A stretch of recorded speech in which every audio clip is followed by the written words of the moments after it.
Bienvenue à la communauté d'études quotidiennes de la Bible. Nous remercions tous les membres de la communauté qui étudient avec nous chaque matin. Nous sommes également reconnaissants envers tous les amis de la communauté qui partagent nos contenus. Que Dieu continue de vous bénir. Nous avons créé une communauté sur WhatsApp. Le code QR est dans la vidéo et vous trouverez le lien en commentaire. Prière de nous rejoindre, chers amis, afin que nous puissions rester connectés en tout temps. Prions le Seigneur. Éternel notre Dieu, que tu nous assistes dans l'étude de ta parole en ce matin. Nous te prions au nom de Jésus. Amen. Nous sommes presque à la fin de l'étude de la leçon 9 qui a pour titre « Béni soit celui qui vient au nom du Seigneur ». Verset à mémoriser, la pierre que les bâtisseurs ont rejetée est devenue la principale, celle de l'angle. C'est du Seigneur que cela est venu. C'est une chose étonnante à nos yeux. Psaume 118, versets 22 et 23.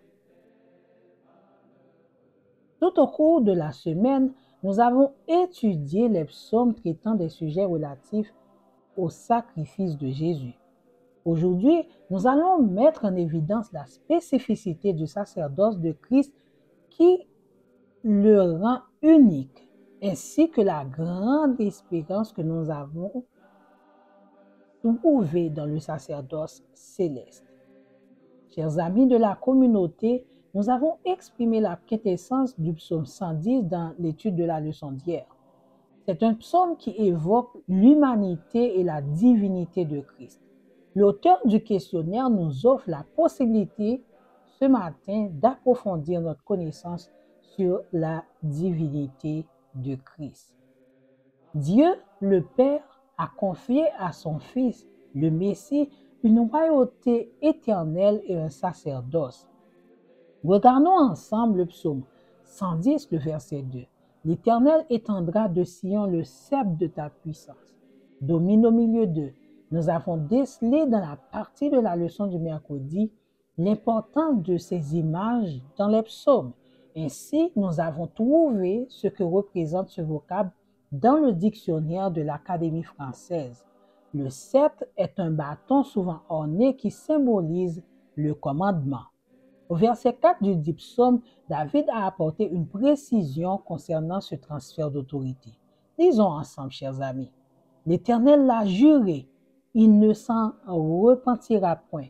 Tu es sacrificateur pour toujours à la manière de Melchisédek. » En effet, le sacerdoce de Jésus avait une particularité en précisant ce nom. Alors lisons ensemble Genèse 14, verset 18. « Melchisédek, roi de Salem, fit apporter du pain et du vin. Il est prêtre du Dieu vivant. » Donc, la précision n'est pas anodine, puisqu'il est le seul personnage de la Bible qui a réuni ces deux fonctions en même temps, prêtre et roi. En fait, selon le dictionnaire Larousse, le sacerdoce vient du latin sacerdotium qui signifie fonction du prêtre. De ce fait, la mission de Jésus dans l'alliance davidique a un double aspect. Il est le divin roi et également un sacrificateur. Nous trouvons la justification de son rôle de sacrificateur dans Hébreux 7, versets 24 et 25. Mais lui, parce qu'il demeure éternellement, possède un sacerdoce qui n'est pas transmissible. C'est aussi pour cela qu'il peut sauver parfaitement ceux qui s'approchent de Dieu par lui, étant toujours vivant pour intercéder en leur faveur. Chers amis, Dieu a fait le serment de ne pas renoncer à ses enfants. Le rôle qu'il a donné à son Fils, le Messie, est un signe probant de son amour et de sa grâce pour nous. En lui, nous avons l'espoir d'une vie éternelle. Il intercède pour nous en rappelant à son Père la promesse qu'il nous a faite dans le cadre de son alliance avec nous. Il exerce son sacerdoce dans le sanctuaire céleste. Et bientôt, il abolira pour toujours la domination du mal.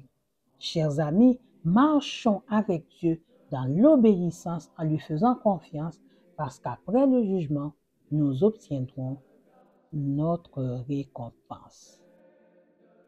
Prions le Seigneur. Éternel Dieu, merci pour le sacerdoce que ton Fils exerce auprès de toi. Merci Seigneur pour le sacrifice de la croix. Aide-nous à rester attachés à toi. Au nom de Jésus, nous te prions. Amen. Nous vous donnons rendez-vous à demain.